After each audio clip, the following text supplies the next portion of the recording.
I always thought the hardest part of growing up would be the first day of school or maybe learning how to drive. Turns out, it's none of those things. The hardest part is realizing that the person who's been your best friend for as long as you can remember might actually be more than a best friend and you might never get to tell them. I'm Jake, and this is about the day I almost told Lindsay everything. We were standing in the middle of an apartment that wasn't mine but would soon be. Boxes lined the hallway, some unpacked, others waiting to be filled with the clutter of a new life in a new city. I had taken a job offer in Denver, an opportunity that was impossible to turn down.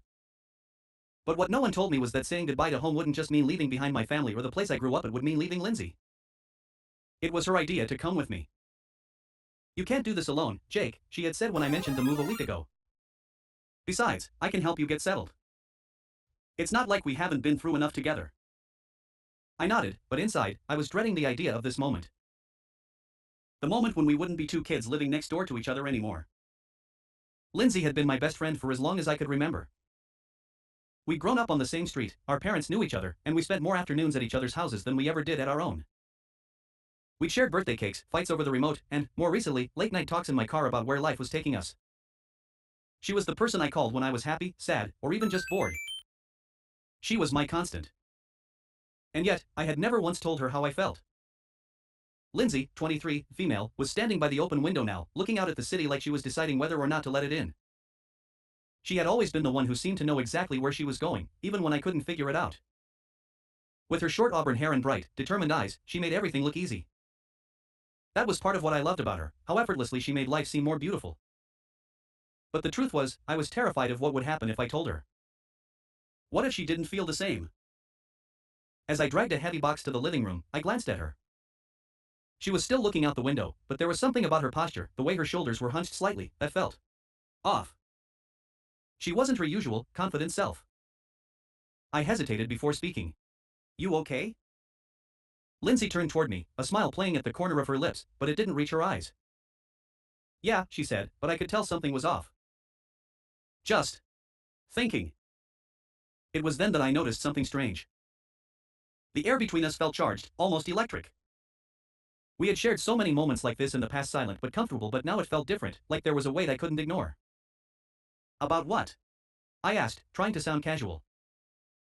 Her eyes met mine, and for a split second, I saw a flicker of something, vulnerability, maybe, or fear. I wasn't sure.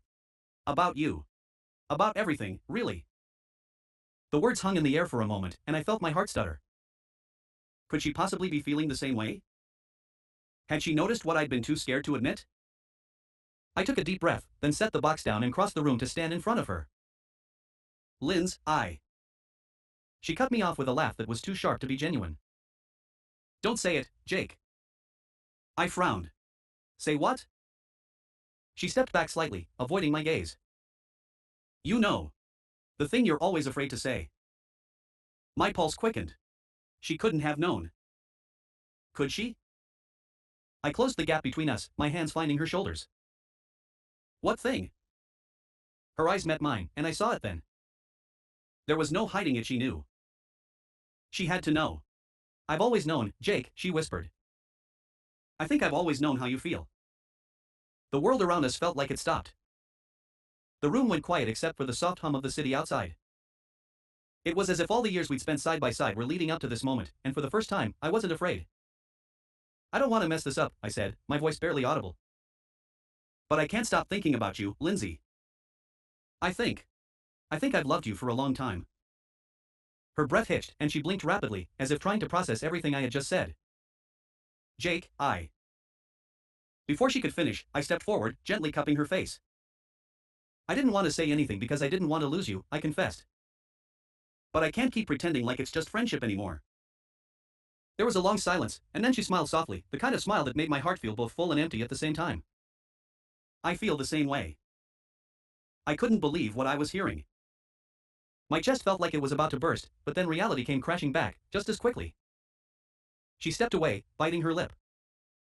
But, Jake, we can't just ignore the fact that you're moving across the country, right?